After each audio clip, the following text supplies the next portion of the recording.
What possesses people to paint or compose or write?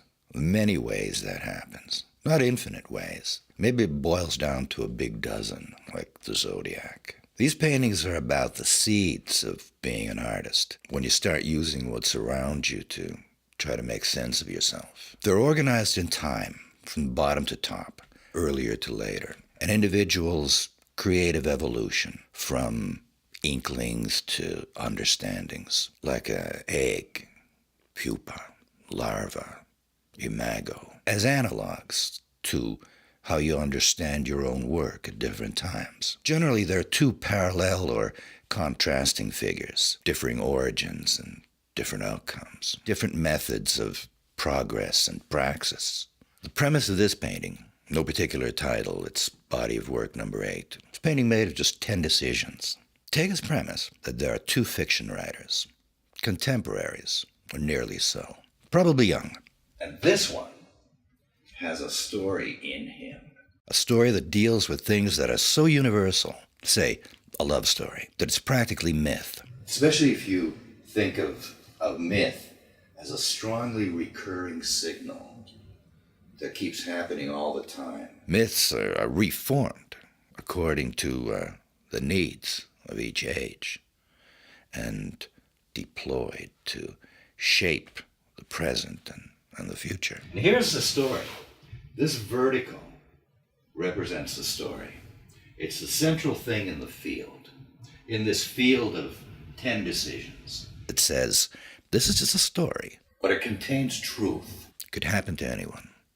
Maybe it's happened to you, or maybe it will. It gets published, it becomes famous, he's celebrated for a while. More importantly, the story becomes beloved. And this horizontal drags some of this wet paint, wet into wet paint over here.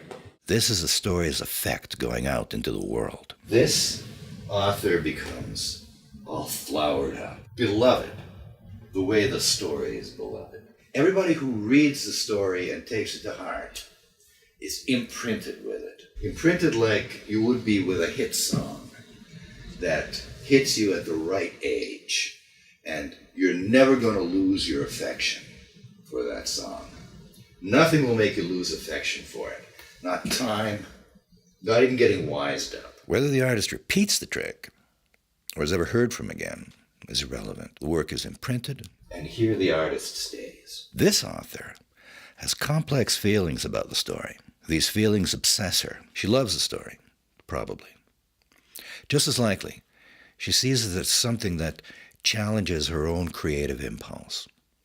She feels that something in the story has established a change in the way this old story can be told today. After all, every generation acts like they have discovered love and death. And they're largely correct in this assumption. Nobody before them has experienced love and death quite this way. She might have thought that this is a story that has changed the game. It has moved the goalposts of art. Everything that comes after this is going to have to take this story into account. You can't act as if it never had happened. You can go in the direction of that story, or you can oppose it, but you can't ignore it. You can't pretend that it never happened. But still, maybe this one feels that this story isn't deep enough. It contains contradictions. Or maybe it doesn't contain contradictions enough. It could be more story. It needs to be fleshed out with psychological nuance. Or it could be more true. Or it could be more book. So she writes that story, taking the elements that move and obsess her and enlarges them through her own sensibility. This horizontal is hers, and it has a different signal from the other story. This new story is closer to a more embodied work of art. It doesn't sell very well. It's a heavy read. But it becomes anthologized and studied and taught as an exemplary work. It enters the academic culture. And this is her, nicely enmeshed in academic fame. Maybe Proud, of course, but maybe a little doubtful that perhaps this was the only art that she really had in her, that this creative renovation job she did was maybe her real shot at her creative life. Or maybe it was that this was actually the art that she was intended to evolve into, the art and the self. This artist ends up carrying a big sack of love. This one ends up carrying a sack of respectful scrutiny. And just like those characters in myth who die on Earth but are transformed into constellations, this one has love, this one has scrutiny. They both get what they want, and that's a reasonably happy ending, don't you think? These paintings take those individual archetypes of creativity into the world, where the production of art, any art, is part of a social ecosystem, a continuum that involves every sector of society, from raw materials to theory and back again. Well, the first audience that artists pitch to is other artists. They're the ones who know how the sausage is made.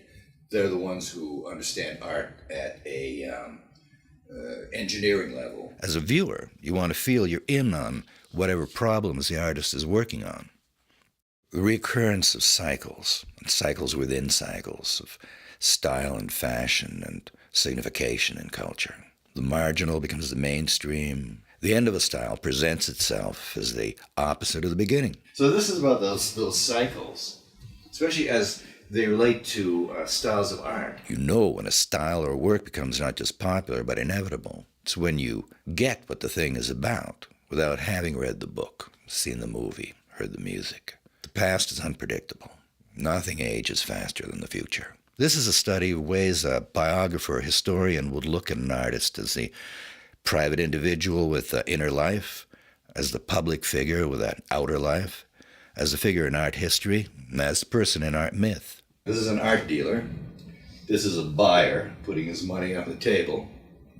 And this is the stable of artists. This is kind of a bit of a nut, but with an academic reputation, signified by the footnote. An intellectual, a young bad boy, an aging bad boy, a new age mystic. An academic surrealist or a surrealist with an academic reputation, which is signified by the footnote. These paintings are concerned with how people experience the creative instinct differently. It's creativity through method, structure, objectivity. Art as an escape from personality. Creativity through novelty, subjectivity, self-disclosure. Art as an escape into personality. Creativity through rebellion and irrationality, sex, drugs, and rock and roll style. Creativity through a persona, using the self as a symbol around which is woven a mythology. Creativity through cultivation of a receptive attitude, which, like the seasons, has periods of barrenness and fertility. Creativity is a utilitarian process of invention and puzzle solving. A small bit of inspiration, a large bit of perspiration. I'm always trying to let the painting be a little smarter than I am. So I'm always kind of chasing what it means. You should always let the work be a little smarter than you. That's art's only real hope for an afterlife.